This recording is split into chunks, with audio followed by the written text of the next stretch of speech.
Өлкөдө жаңы эркин форматтагы айтыш чемпионаты башталды. Аталган мелдеште курултай эркин чыгармачылык долбоору уюштурган.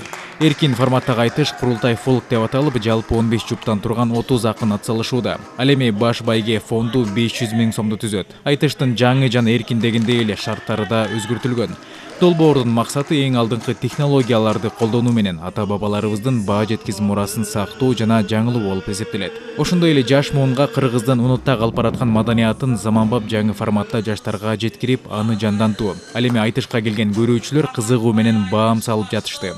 Аталган самалка Кыргыз Республикасынын эл артисти Саламат Садыкова, манасчы Рыспай Исаков, акын Амантай Кутманалиев калыстык кылышты.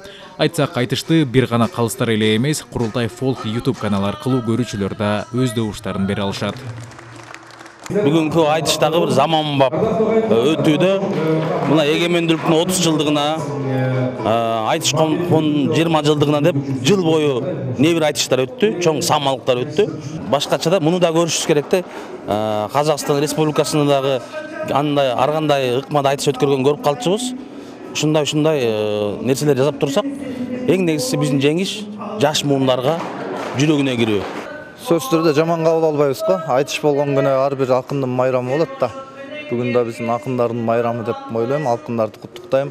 360 градуста айтыш өтүп жатат. Тема жок, эркин каалаганыңды айтасың. Кыргыздын көп өнөрлөрү бар эми, баягы өзүбүз эле кармап жатканчы.